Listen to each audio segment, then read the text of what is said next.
आप देखते नहीं हैं कि किसी को घर के बिस्तर पे मौत आती है, तो किसी को अस्पताल के बिस्तर पे मौत आती है, तो किसी को रोड के हादसे में मौत आती है, तो किसी को दरिया में डूब के मौत आती है, तो किसी को जंगल में मौत आती है, किसी को मकान में मौत आती है, किसी को कारखाने फैक्ट्रियों में मौत आती है। वजह क्या है?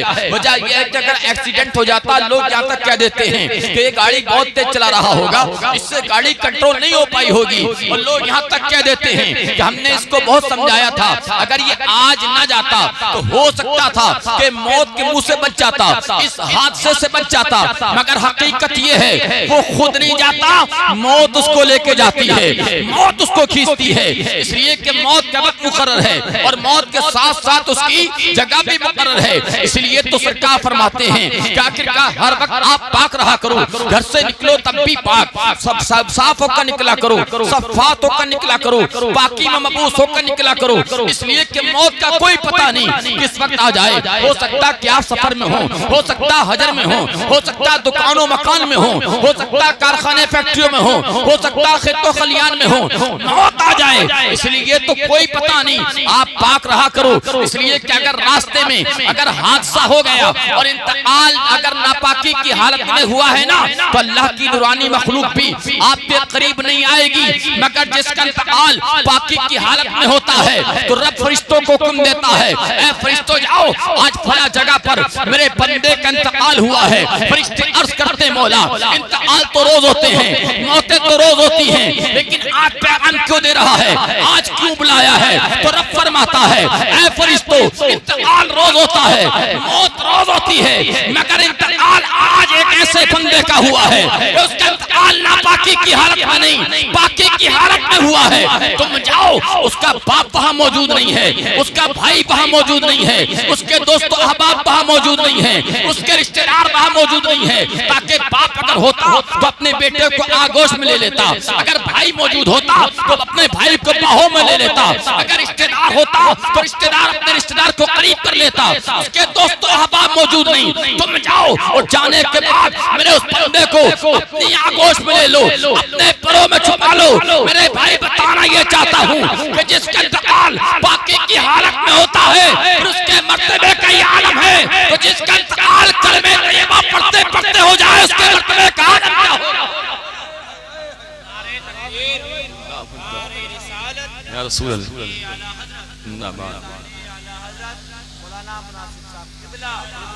मेरे भाई, जब पाकी के इंतकाल का आलम ये है तो जिसका इंतकाल यार कलमे तैयबा पढ़ते पढ़ते हो जाए उसके मर्तबे का आलम क्या होगा? लेकिन मेरे भाई, मौत पर हक है, मौत आना है, मौत उस हकीकत का नाम है। मुझे तो इतना तक नहीं पता कि एक अल्फाज मेरी जबान से निकलने के बाद दूसरा अल्फाज निकल पाएगा कि नहीं। मौत उस हकीकत का नाम है, पता नहीं कि यहाँ से अपने घर तक वापस पहुंच पाऊंगा कि नहीं। मौत उस हकीकत का नाम है। इसलिए मौत हम वक्त हमारे सर पर मंडला रही है, हम वक्त मौत हमारे सर पर घूम रही है, पता नहीं किस वक्त आ जाए। इसीलिए तो उलमा कहते हैं कि झूठ मत बोला करो, चुगली मत किया करो, मक्कारियां मत किया करो, बदकारियां मत किया करो, कभी बाप के सीने पे घूसा मत मारना, कभी माँ को तकलीफ मत देना, कभी बेवा के पट्टे से खिलवाड़ मत करना, कभी किसी की बेटी पर गंदी नजर मत डालना, कभी किसी यतीम का गला मत काटना, कभी किसी गरीब का हक मत मारना, कभी किसी शुरफा पे पत्थर मत बरसाना, कभी किसी पड़ोसी पर जुल्म मत करना। इसलिए कि मौत का कोई पता नहीं। कभी शराब के अड्डों को आबाद मत करना, कभी अपने कदम को फिल्म हॉल की तरफ लेके मत जाना, कभी अपने कदमों को सीना के अड्डों की तरफ लेके मत जाना, कभी चौराहों पे बैठ के ताश मत खेलना, कभी रात के अंधेरी में फेसबुक और यूट्यूब चला करके दुनियावी बातें मत देखना। इसलिए कि मौत का कोई पता नहीं, हो सकता है कि तू झूठ बोल रहा हो और उसी झूठ बोलते वक्त अगर मौत आ गई तो क्या होगा? अगर तू चुगली कर रहा हो, चुगली करते वक्त अगर मौत आ गई तो क्या होगा? तू गीबत कर रहा हो, गीबत करते वक्त अगर मौत आ गई तो क्या होगा? अगर तू माँ बाप को तकलीफें दे रहा हो, माँ बाप को तकलीफें देते वक्त अगर मौत आ गई तो क्या होगा? अगर तू बेवक्त पट्टे से खिलवाड़ कर रहा हो, खिलवाड़ करते वक्त अगर मौत आ गई तो क्या होगा? चौराहों पे बैठ के ताश खेलते वक्त अगर मौत आ गई तो क्या होगा? जिना के अड्डों को आबाद करते वक्त अगर मौत आ गई तो क्या होगा? मौत पर हक है, मौत आना है, ये अटल फैसला है। ऐसी मौत की तमन्ना करो, ऐसी मौत की आरज़ू करो, ऐसी मौत की चॉइस करो, ऐसी मौत की ख्वाहिश करो कि हमें मौत आ रही हो, हमारा सर खुदा की बारगाह में झुका हुआ हो, हमें मौत आ रही हो, हम कुरान पाक की तिलावत कर रहे हो, हमें मौत आ रही हो, हम माँ बाप की खिदमत कर रहे हो, हमें मौत आ रही हो, बेवक्त पर पट्टे उड़ा रहे हो, हमें मौत आ रही हो, यतीमों को सीने से लगा रहे हो। ऐसी मौत की तमन्ना करो कि जब तुम्हारा जनाजा तुम्हारे घर से निकल के जाए तो तुम्हारे घर वाले भी कहें, महल्ले वाले भी कहें और दूर से आने वाले रिश्तेदार भी कहें ये किसी गद्दार का जनाजा नहीं, मुस्तफा के खुदा का जनाजा जा रहा है। नारे तकबीर, नारे रिसालत, मसलके आला हजरत। माशाल्लाह माशाल्लाह माशाल्लाह। मेरे भाई ऐसी जिंदगी गुजारो कि जनाजा निकल के जाए तो देखने वाला देख कर कह दे माँ बाप की खिदमत करने वाला जा रहा है। जोर से बोलो सुभान अल्लाह, और बुलंद आवाज से बोले सुभान अल्लाह। देखने वाले देख कर कह दें कि देखो मस्जिद का नमाजी जा रहा है, पुराने पाक की तिलावत करने वाला जा रहा है। नबी की बीवी हमारी तुम्हारी माँ हजरत आयशा फरमाती हैं कि मरने वाले की तारीफ सिर्फ 4 लोग कर दें। कितने लोग? 4 लोग। कितने लोग? 4 लोग। तो मेरे भाई पता ये लगा कि कम से कम जिंदगी यार ऐसे तो गुजार लो कि मरने के बाद 400 नहीं 40 नहीं, कम से कम मरने के बाद 4 आदमी तो तारीफ कर दें। कम से कम जिंदगी इतनी अच्छी तो गुजार लो कि मरने के बाद कम से कम 4 आदमी तारीफ करें। हज़रत आयशा फरमाती हैं कि अगर मरने वाले की तारीफ 4 लोग कर देते हैं तो उस मरने वाले का जनाजा कब्रिस्तान तक नहीं पहुंचता, परवरदिगार अपनी रहमत से उस मरने वाले की मग़फ़िरत फरमा देता है। बहुत अच्छे, बहुत अच्छे। मरने वाले की मग़फ़िरत फरमा देता है। मगर अफसोस आज का तो हाल ही अलग है, मामला ही अलग है। आज तो हाल ये है कि अगर खबर मिल जाए ना कि फला रिश्तेदारी में इंतकाल हुआ है, इंतकाल हो गया, तो मालूम है क्या करते हैं? मीटिंगें करते हैं, मीटिंगें मशवरे करते हैं। और मशवरे क्या होते हैं? मशवरे ये होते हैं कि यार वहां जाना जरूरी है, चाहे एक ही जना जाए घर में, वहां जाना जरूरी है। अगर वहां नहीं गए तो खालू नाराज हो जाएंगे, वहां नहीं गए तो सास नाराज हो जाएंगी, साले नाराज हो जाएंगे। मेरे भाई मैं इस मिंबरे नूर से कहता हूं कि अगर ये सोच लेके आप चल रहे हो तो इससे तो ना फायदा है। जो दुनिया से जा रहा है उसका क्या फायदा?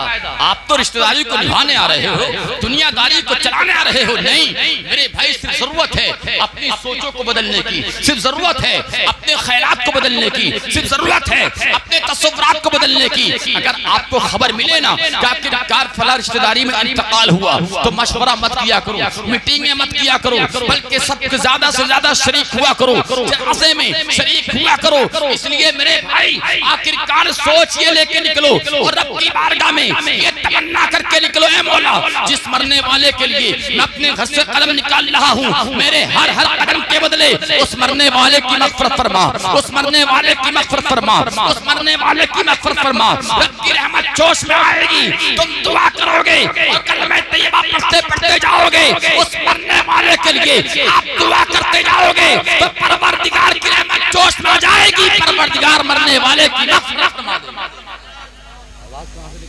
लेकिन ये सोच लेके निकलेंगे तब ना, जब किसी का आखिरी वक्त होता है ना।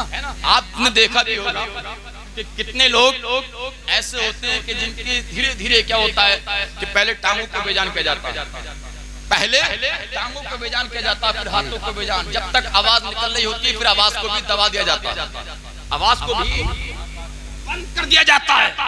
लेकिन यह एक पैगाम मैं देना चाहता हूं मेरे भाई, आखिरकार जब तक आपकी आवाज निकल रही हो, जब तक आपकी आवाज ज़बान खुल रही हो, तो आखिरकार जब किसी का आखिरी वक्त होता है तो बेटा करीब होता है, बीवी करीब होती है, रिश्तेदार करीब होते हैं, पड़ोसी भी देखने आ जाते हैं, करीब होते हैं। तो मेरे भाई जब आपकी जबान खुला करे ना और निकला करे आखिरी वक्त हो, तो जब तक आपकी आवाज निकल रही हो तो आपकी जबान पर कोई दुनियावी चीज नहीं। अगर आपकी जबान पर कुछ हो तो सिर्फ ये हो कलमे तैयबा ला इलाहा इल्लल्लाह मुहम्मदुर रसूलुल्लाह, ला इलाहा इल्लल्लाह मुहम्मदुर रसूलुल्लाह। मेरे भाई ये अपनी जबान पर रखा करो। ये मत कहा करो कि फला को बुला दो, पता नहीं आवाज निकल रही है बंद कब हो जाए, पता नहीं। इसलिए मेरे भाई अपनी जबान पर कलमे तैयबा जारी रखा करो, ला इलाहा इल्लल्लाह मुहम्मदुर रसूलुल्लाह, ला इलाहा इल्लल्लाह मुहम्मदुर रसूलुल्लाह। इसलिए जब हमारा आखिरी वक्त होगा, टांगों को बेजान कर दिया जाता है, आवाज को भी बंद कर दिया जाता है। जब हमारी बीवी हमारे करीब होगी तो आखिरकार जब दम निकलेगा, हमारा बेटा हमारे करीब होगा तो हर आने वाले से कहेगा खामोश हो जाना। इसलिए कि मेरे बाप का इंतकाल दुनियावी बातें करते करते नहीं, कलमे तैयबा पढ़ते पढ़ते हुआ है। बेटा गवाही देगा, बीवी गवाही देगी, बेटी गवाही देगी, पड़ोसी गवाही देंगे कि मेरे बाप का इंतकाल कलमे तैयबा पढ़ते पढ़ते हुआ। लेकिन गवाही तो तब देंगे ना कि जब आप आदत डालोगे कलमे तैयबा। जब ये आप बना लोगे कलमे तैयबा के, अगर आप चल रहे हैं तो कम से कम कुछ भी याद ना हो तो कलमे तैयबा तो याद होगा यार।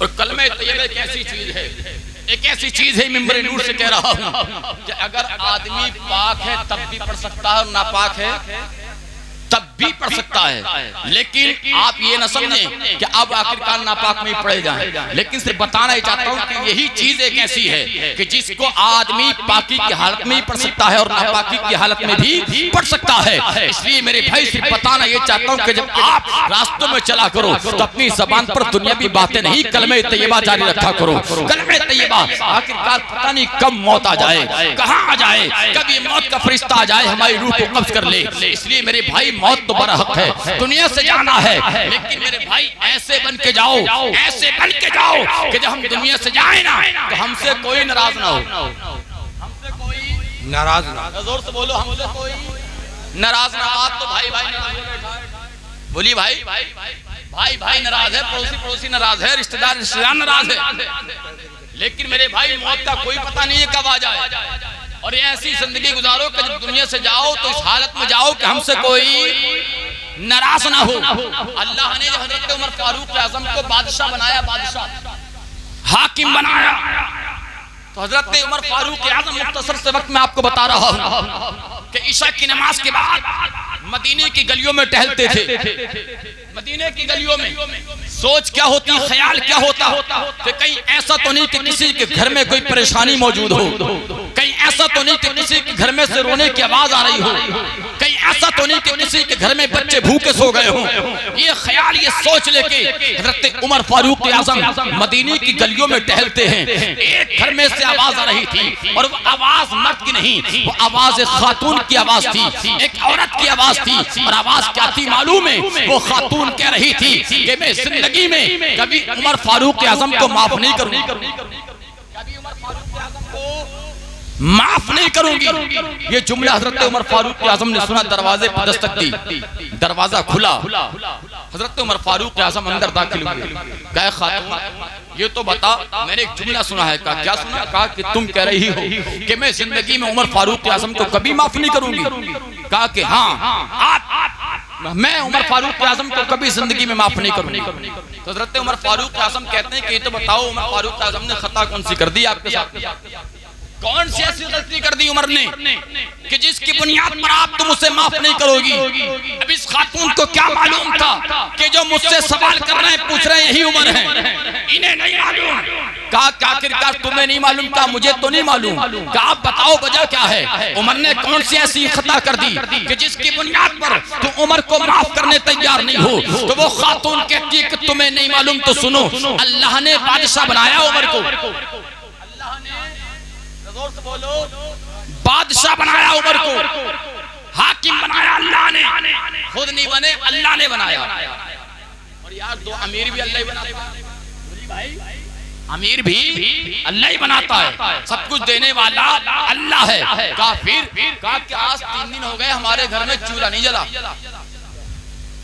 तो कैसे माफ करूंगी वक्त के बादशाह को, कैसे माफ करूंगी वक्त के हाकिम को? 3 दिन हो गए घर में चूल्हा नहीं जला।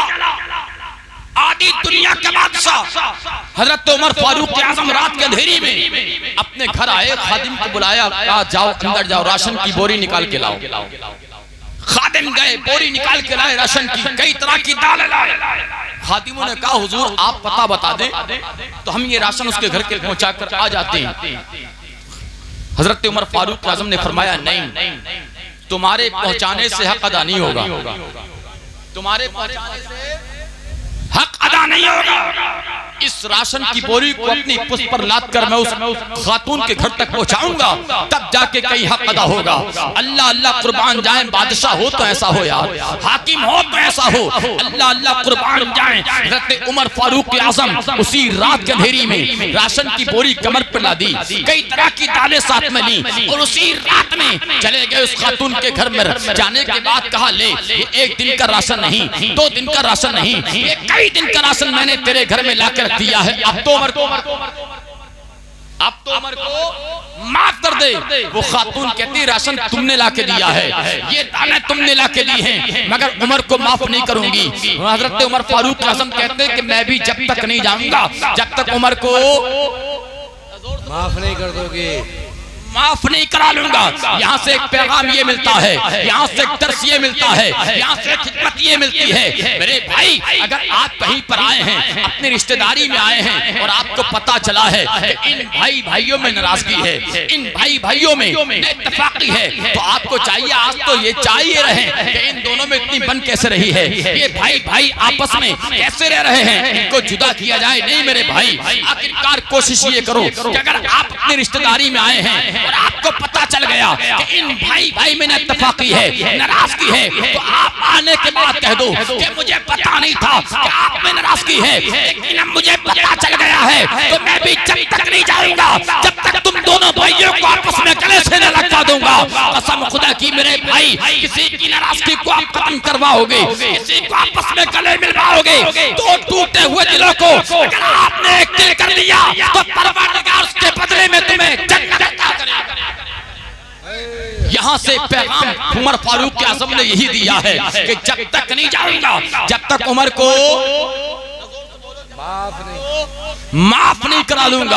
अल्लाह अल्लाह। हजरत उमर फारूक आज़म ने जिद की और जैसे ही जिद की ना तो वो खातून कहती कि मैं माफ तो नहीं करती, मगर तुम्हारे जिद की बुनियाद पर, तुम्हारे कहने की बुनियाद पर जाओ, मैंने उमर फारूक आज़म को दिल से माफ कर दिया है, मैंने उमर फारूक आज़म को दिल से माफ कर दिया है। जब इतना उस खातून ने कहा, हजरत उमर फारूक आज़म ने अपने जेब में हाथ डाला और एक कागज निकाला, कलम निकाला और निकालने के बाद उस खातून को दे दिया। कहा लो, अगर तुमने उमर को दिल से माफ कर दिया है ना तो इस कागज के टुकड़े पे भी लिख दो कि मैंने उमर को दिल से माफ कर दिया है। अल्लाह अल्लाह कुर्बान जाए। उस खातून ने कागज का टुकड़ा लिया, कलम लिया और लेने के बाद उस कागज के टुकड़े पे लिख दिया कि लो, आखिरकार मैंने उमर फारूक आज़म को दिल से माफ कर दिया और इस कागज के टुकड़े पे भी लिख के दे रही हूँ कि जाओ, मैंने उमर फारूक आज़म को दिल से माफ कर दिया।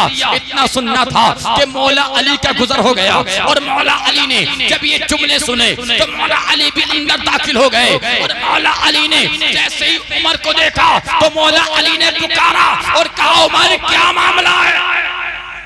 मौला अली ने नाम ले दिया, कहा उमर क्या मामला है। तो वो खातून कहती अली क्या यही उमर है क्या, यही बादशाह है क्या, यही हाकिम है क्या।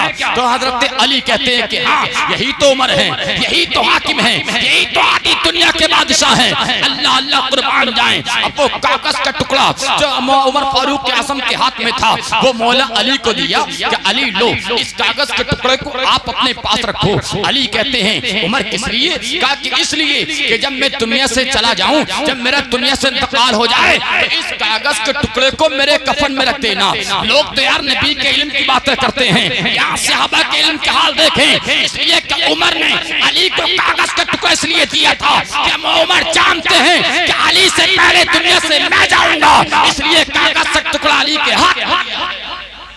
लोग नबी के इल्म की बातें करते हैं, सहाबा के इल्म का हाल देखें। अल्लाह अल्लाह। अली कहते उमर ये तो बताओ वजह क्या है, किस लिए? कहा कि उमर अली इसलिए कि जब मैं दुनिया से जाऊंगा ना और कब्र में जाने के बाद कब्र से उठ के हश्र के मैदान में जाऊंगा तो वहां मेरे आका भी होंगे, वहां रब भी होगा और मेरे आका भी पूछेंगे उमर दुनिया से क्या लाया है, मेरा रब भी पूछेगा उमर दुनिया से क्या लाया है। तो कुछ नहीं, यही कागज का टुकड़ा निकाल के रब की बारगाह में पेश कर दूंगा और कहूंगा मौला दुनिया के अंदर तेरे उमर से एक तेरी बंदी खातून नाराज थी, ये उमर तेरा बंदी को भी राजी करके आया है। इसलिए मेरे भाई जिंदगी ऐसे गुजारो कि जब दुनिया से जाए तो हमसे कोई नाराज ना हो। रूह की प्यास को अखलाक का प्याला दे दो, अपनी किस्मत के अंधेरों को उजाला दे दो और अपने रूठे हुए मौला को मनाना हो अगर तो अपने हिस्से का पड़ोसी को निवाला दे दो। दुनिया से जाना संभव है लेकिन माह मुहर्रम का महीना भी आ रहा है, तो थोड़ी देर इमाम हुसैन की अज़मत और सुनो। जोर से बोले सुभान अल्लाह, मोहब्बत से बोले क्योंकि माह मुहर्रम का महीना आने वाला है। मेरे सरकार ने फरमाया, रब ने कुरान अज़ीम के अंदर भी इरशाद फरमाया कुल ला असअलुकुम अलैहि अजरन इल्ला अल मवद्दता फिल कुर्बा। मेरे रब ने फरमाया हबीब कह दो मेरे बंदों से, अपने उम्मतियों से कि वो अहले बैत से प्यार करें। क्या करें बोलिए? अहले बैत से प्यार करें। मेरे सरकार फरमाते हैं कि अहले बैत से प्यार करो, अहले बैत से मोहब्बत करो, अहले बैत से इश्क करो। अल्लाह अल्लाह। अहले बैत में हैं कौन? हजरत अली अहले बैत में हैं, हजरत फातिमा अहले बैत में हैं, हजरत हसन अहले बैत में हैं, हजरत हुसैन अहले बैत में हैं। अल्लाह अल्लाह। इनसे प्यार करना है, इनसे मोहब्बत करनी है, इनसे इश्क करना है। और कैसा प्यार करना है? जैसा प्यार मेरे सरकार ने करके प्यार मेरे सरकार ने करके दिखाया है। कैसा प्यार किया है मेरे सरकार ने अपनी बेटी फातिमा से कि जब हुसैन पाक दुनिया में आने वाले थे ना, दुनिया में आने वाले थे हुसैन पाक, आखिरकार मेरे सरकार अपनी बेटी फातिमा के घर जाते तो अपनी बेटी फातिमा से ज्यादा प्यार करते, अपनी बेटी फातिमा से ज्यादा प्यार करते। आता है किताबों में कभी कभी ऐसा होता कि एक एक दिन में 3-3 मर्तबा सरकार अपनी बेटी फातिमा के घर चले जाते। 3-3 मर्तबा मेरे सरकार अपनी बेटी फातिमा के घर जाते और घर जाने के बाद अपनी बेटी फातिमा की पेशानी को चूमते, हाथों को चूमते, प्यार करते। मुस्तफा रोज आते, रोज प्यार कर रहे हैं। एक दिन नबी की बेटी फातिमा अर्ज करती हैं, बाबा जान ये तो बताओ मामला है तो है क्या कि आप इतना प्यार क्यों करते हैं? कभी मेरी पेशानी को चूमते हैं, कभी मेरे हाथों को चूमते हैं, कभी मुझे मेरी पेशानी को चूमते हैं, इतना प्यार क्यों कर रहे हैं? वजह क्या है? अल्लाह अल्लाह। तो मेरे सरकार फरमाते हैं ऐ बेटी फातिमा प्यार करने का हुक्म मैंने अपने उम्मतियों से भी कह दिया है, अपने गुलामों को भी दे दिया है और मैं प्यार करके दिखा रहा हूँ। अल्लाह अल्लाह। प्यार इसलिए कर रहा हूँ ऐ बेटी फातिमा मुबारक हो, तेरे बदन से दुनिया के अंदर इस्लाम की अमानत उतरने वाली है, इस्लाम की अमानत उतरने वाली है। उस इस्लाम की अमानत का नाम है हुसैन। अरे जोर से बोलो, उस इस्लाम की अमानत का नाम है हुसैन। मस्जिद नबी में है सरकार, इशा की नमाज पढ़ाते, इशा की नमाज के बाद मेरे सरकार अपने हुजरे में चले जाते, मगर फजर की नमाज पढ़ाने के बाद मेरे सरकार अपने सहाबा का चेहरा देखते, नमाजियों का चेहरा देखते। यार कितने खुश नसीब होंगे वो नमाजी कि जिनका चेहरा मेरा रसूल देखता होगा। कितने मुकद्दर के सिकंदर होंगे वो नमाजी कि जिनका चेहरा मेरे आका देखते होंगे। अल्लाह अल्लाह। देख रहे हैं मेरे आका मिंबर पर खड़े हुए तो एक मर्तबा अली को इरशाद फरमाया, अली करीब आ जाओ। हजरत अली उठे, मुस्तफा के करीब आए, कहा आका आज इतना करीब क्यों किया है? मेरे सरकार फरमाते हैं अली आज तुम्हें हमारे साथ चलना है। अल्लाह अल्लाह। साथ तो कई मर्तबा गए हैं अली, मगर मेरे सरकार फरमाते हैं अली तुम्हें हमारे साथ चलना है। मेरे सरकार मस्जिद नबी से निकले, अली को साथ में लेके न किसी सहाबा को बताया है, न किसी जानिसार को बताया है, और न ही अली को बताया है कि हमें जाना कहाँ है। अल्लाह अल्लाह कुर्बान जाएं, मेरे सरकार आगे आगे जा रहे हैं, अली पीछे पीछे जा रहे हैं। अल्लाह अल्लाह मौला अली का बयान है। मौला अली फरमाते हैं कि आखिरकार मैंने सरकार के साथ में सफर तो कई मर्तबा किया, मगर आज जैसा सफर पहली मर्तबा कर रहा हूँ, इसलिए कि आज मेरे सरकार सफर इतनी तेज कर रहे हैं कि आखिरकार इतनी तेज चलता हुआ मैंने अपने सरकार को कभी नहीं देखा कि जितनी तेज रफ्तार से आज मेरा नबी चल रहा है। अल्लाह अल्लाह मौला अली का बयान है। मौला अली फरमाते हैं कि मेरे सरकार का कदम किसी के दरवाजे पर नहीं, जब फातिमा का दरवाजा आ गया, नबी की बेटी फातिमा की चौखट आ गई, तो मेरे सरकार ने अपना कदम रोक लिया, अपना कदम रोक लिया। अली अर्ज करते हैं आका मेरी जान आपके कदमों पर कुर्बान हो जाए। आका अगर आपको मेरे घर ही आना था तो मुझे बता देते, मना थोड़ी करता। कहा नहीं अली आखिरकार अब हम तुम्हारे दरवाजे पे आए हैं, अभी तुम्हें दरवाजे पे रहना, हम अंदर जाते, अभी तुम्हें दरवाजे पे रहना है, हम अंदर जाते हैं। अली कहते हैं आका ये तो बताओ बात क्या है, आप अंदर जा रहे हैं, मुझे दरवाजे पे खड़ा कर रहे हैं। मेरे सरकार फरमाते हैं अली बात यह है कि जब हम मस्जिद नबी से निकले थे ना, तो हमने किसी जानिसार को नहीं बताया था, हमने किसी सहाबा को नहीं बताया था कि हमें जाना कहाँ है और हम जा कहाँ रहे हैं, हमने किसी को नहीं बताया। लेकिन आखिरकार मेरा चाहने वाला, मेरा दीवाना, मेरे नक्शे कदम पर चलता हुआ, मेरा मुझे ढूंढता हुआ वो अली तुम्हारे दरवाजे तक आएंगे। आखिरकार हाल ये था कि मेरे सरकार जिस रास्ते से गुजर जाते वो रास्ते खुशबूदार हो जाया करते थे। मेरे सरकार जिस गलियों से निकल जाते उन गलियों वो महकना शुरू हो जाती। लोग नबी के चाहने वाले उसी खुशबू को सूंघते सूंघते, उसी महक को सूंघते सूंघते मेरे सरकार का पता लगा लिया करते थे। अल्लाह अल्लाह अब मेरे सरकार अंदर हैं, अंदर चले गए। अली जब आ जाए ना तो किसी को अंदर मत आने देना, उन्हीं सबको दरवाजे पर रोक लेना। अल्लाह अल्लाह मेरे सरकार अंदर गए। अंदर जाने के बाद अपनी बेटी फातिमा के करीब गए और जाने के बाद अपनी बेटी फातिमा की आंखों में आंसू देखे। सरकार ने अपनी बेटी फातिमा की आंखों में आंसू देखे ना, तो मेरे सरकार फरमाते हैं बेटी बात क्या है, तुम्हारी आंखों में आंसू क्यों हैं, तुम रो क्यों रही हो, तुम्हें तो खुश होना चाहिए, तुम्हें तो मुस्कुराना चाहिए। इसलिए कि अल्लाह ने इस्लाम की अमानत इमाम हुसैन को दुनिया में भेज दी।